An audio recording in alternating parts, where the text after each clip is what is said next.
Pananagutin daw ni Pangulong Bongbong Marcos ang sinumang responsable sa maling disenyo ng Cabagan-Santa Maria Bridge sa Isabela na dahilan ng pagguho nito. May unang balita si Ian Cruz.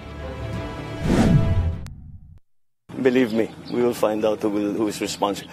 Mali ng araw ang disenyo, binawasan pa ang pondo. Yan ang mga puna ni Pangulong Bongbong Marcos sa inispeksyon niyang Cabagan-Santa Maria Bridge sa Isabela na bumigay nitong February 27, wala pang isang buwan mula ng buksan. Who is responsible is basically who made the design. Because their design is poor. Dapat ang funding nito was supposed to be, ang project cost nito is 1.8 billion. So binawasan under 1 billion para makamura. Design is really weak. Isa sa ipinunto niya, mali ang ginamit na materyales para suportahan ng tulay. Gaya ng nauna ng sinabi ng DPWH, imbes na bakal na lubid, solid na diretsong bakal ang ginamit. Ito lang ang suspension bridge na nakita ko sa buong mundo na hindi kable.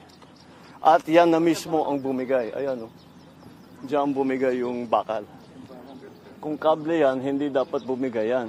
Matapos ang inisyal na pagtitipid, bumaba sa 900 million pesos ang gasto sa proyekto. Pero dahil natuklas ang mahina, kinailangan itong i-retrofit, kaya umakyat din sa 1.2 billion pesos ang gastos. Bakit nag-refit? Nung nagko-construction pa lang, may nakita na gumagalaw, na mahina. Kaya kailangan balikan at refit. So the whole process is... okay naman lang yung construction up to specifications yung kanilang ginawa. Yun lang yung specifications mali. So this is a design problem. Ngayon, mapapagastos na naman dahil kailangan i-repair ang tulay at tila mababaliwala ang natipid ayon sa Pangulo. Tinipid natin useless. Ngayon, babalik na naman tayo, gagastos na naman tayo ng malaki. Parang nagtayo na naman tayo ng bagong tulay. Ayon sa project manager, maayos ang pagkakagawa nila ng tulay na aprobado ng DPWH. Meron mga testing yan. So hindi ka makakalusot na maglagay ka na dyan na walang hindi dumaan sa quality control.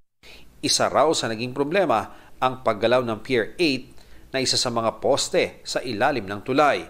Pero kasama yan sa mga na-retrofit. Ni-review uli ng isang third party consultant. And they come up the retrofitting works. Parang may tilting na nandun sa kuha na yan. I cannot further explain.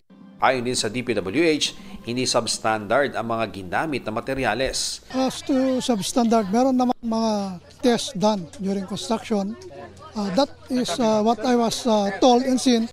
Sa Kamara at Senado, may mga resolusyon ng nananawagan ng imbestigasyon sa pagbigay ng tulay. Ayon sa Pangulo, mahahanap nila kung sino ang responsable sa di umano'y maling disenyo nitong Cabagan-Santa Maria Bridge kung kaya umano ito nag-collapse. Pero sa ngayon, ang mahalaga muna, makumpuni ang nasirang tulay. Ito ang unang balita. Ian Cruz para sa GMA Integrated News.